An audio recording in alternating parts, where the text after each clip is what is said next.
Het Cambuurjournaal wordt mij mogelijk maken door bouwgroep Dijkstra de Rijsma, KKFH Kozijnen en Vieda Vermogensbeheer.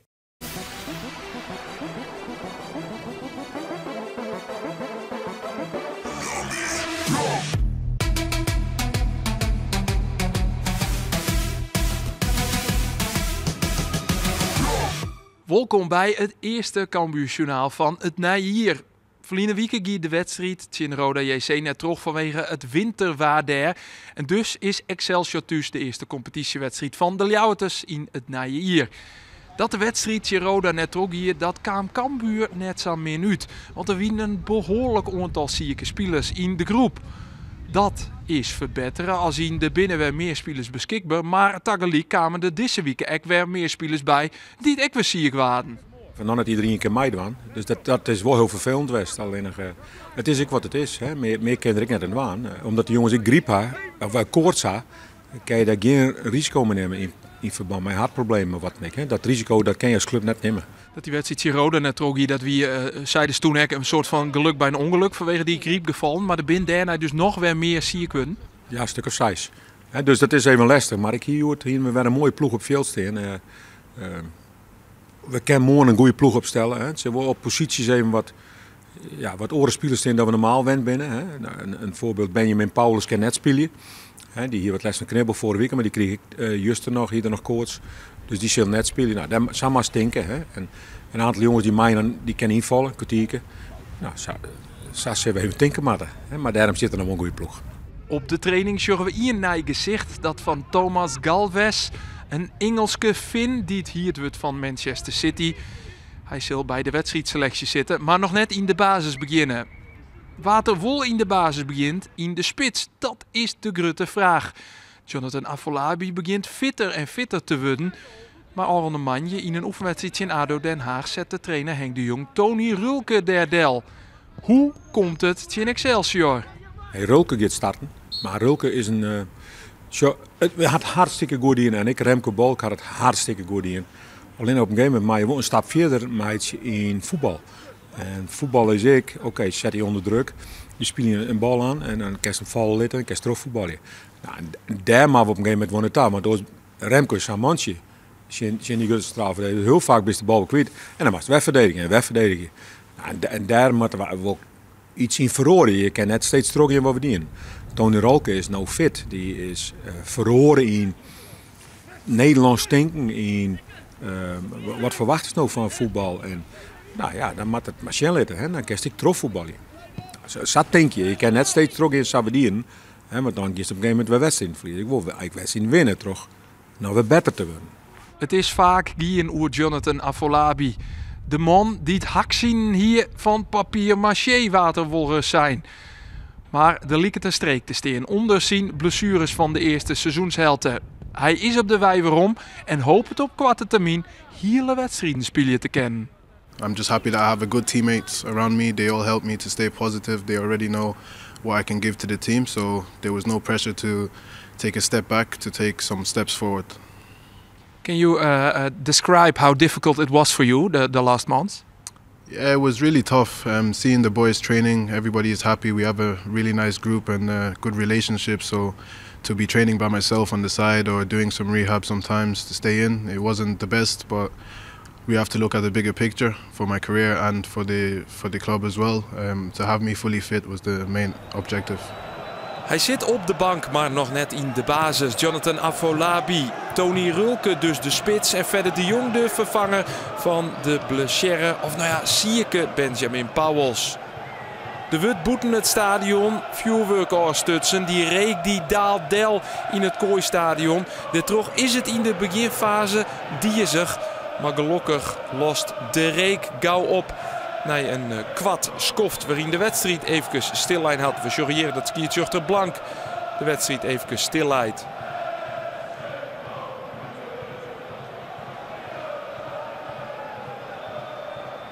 Ja, dan moeten je waren blijven, beetje in beweging blijven, want het wie wetterkort in Ljouwert.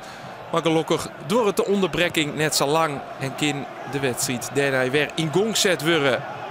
Cambuur in de onval. Aan de rechterkant van het veld. Maar Remco Balk die hier rond had voor een voorzet. Vindt Tony Rulke uit te draaien in het zietnet. De eerste kans voor de wedstrijd. Voor de nieuwe spits van Cambuur. Hij krijgt er dus de kans. Tony Rulke. Vanwege zijn voetballende kwaliteiten. En het feit dat hij een baltje beet houden kan. Excelsior dan. Die hier wat gelukkig aan de bal komen. Aan de rechterkant een heel soort romte. Voorzet van Duivenstein komt bij de tweede beeld. Boef! En die gaat via de boppenkant van de latoer. Zo meldt ook de nummer 2 van de eerste divisie hem voor het goal van Thijs Jansen. Hier mij Cambuur van geluk spreken dat die bal van Zach Boef er net in valt. Henk de Jong, hij wordt Tassong. Wie een roezige wieken voor hem. Net in de sportcast van Omroep Friesland bepraat wordt dat dit zijn laatste man wel eens wezen koerden. De fans lieten weten dat ze hem stiepje en hoop je op een lange verblijf van de trainer bij Cambuur. Mark Diemers hier mij een soort romte. Verder de Jong wil de bal wel haar in de diepte. Wat een prachtige paas van Diemers. En dan leidt het helemaal iepen. Liek het verder de Jong op wij. Nee, een doelpunt. Ja, hij zit erin. Het is 1-0 voor Cambuur op slag van rest. En het is een doelpunt van waar wie er is. Wie er nou van Verder de Jong of van Matthias Natti.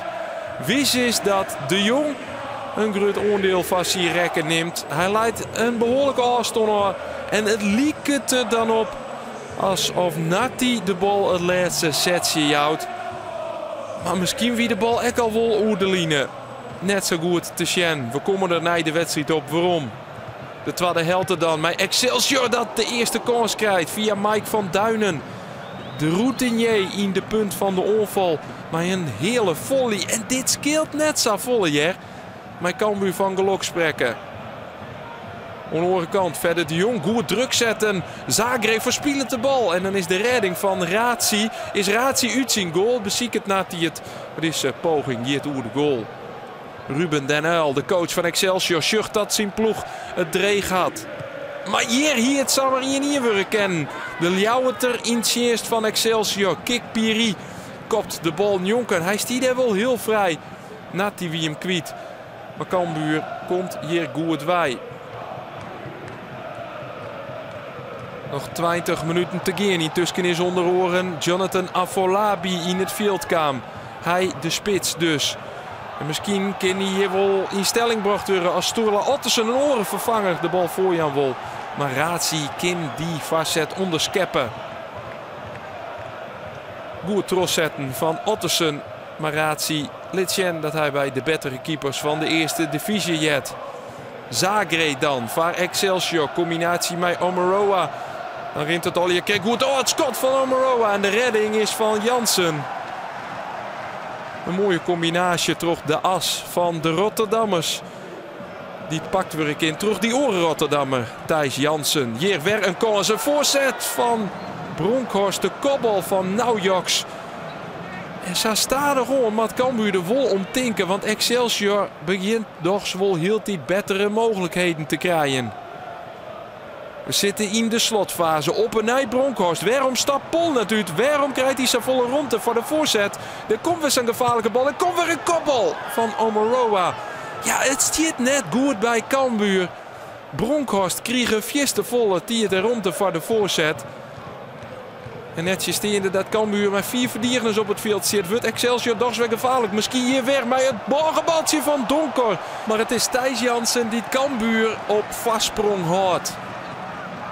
Hij keept weer goed.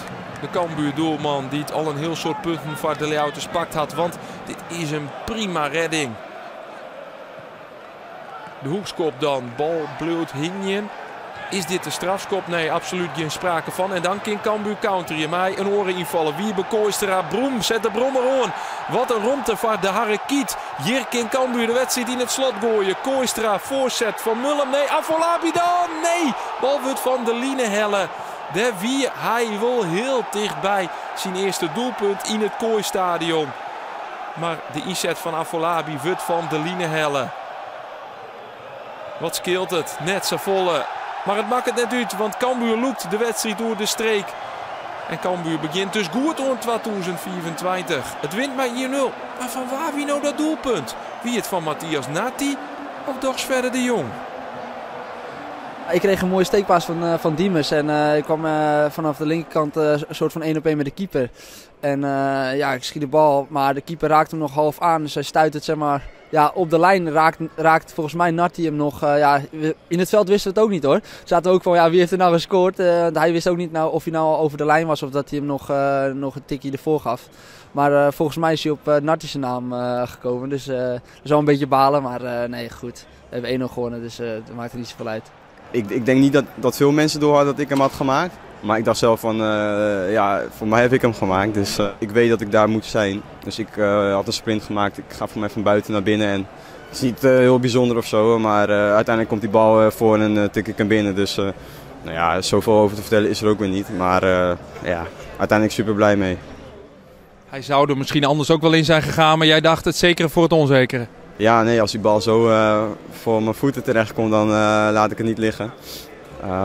Dus nee, super blij mee. Maar als Verdem had gemaakt, ook nog steeds zo blij mee.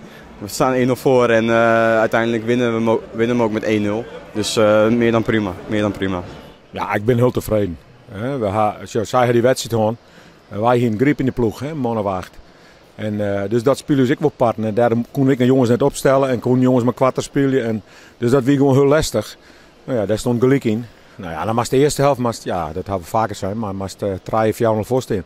We krijgen 8 tot 10 countermomenten. Ja, als we dat goed uitspelen dan, ja, dat is tak, tak, tak.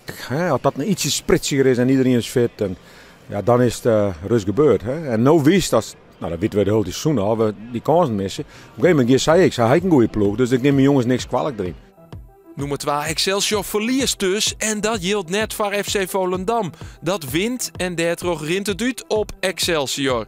Cambuur klimt en klimt, staat op het 4e plak. En mij dreamen van streekrechte promotie en een plak bij de eerste 2. Onderin is Vitesse nog altijd de hikkensluiter. Mij terug al die minpunten die ze kregen. Cambuur begint goed aan de tweede seizoenshelte. De volgende wedstrijd die wacht het al gauw, want Manje wordt het inhaalduel met Rode JC spelen. Dat betekent dat wij er 10 jaar weer binnen met een nieuw Cambuurjournaal. En dan.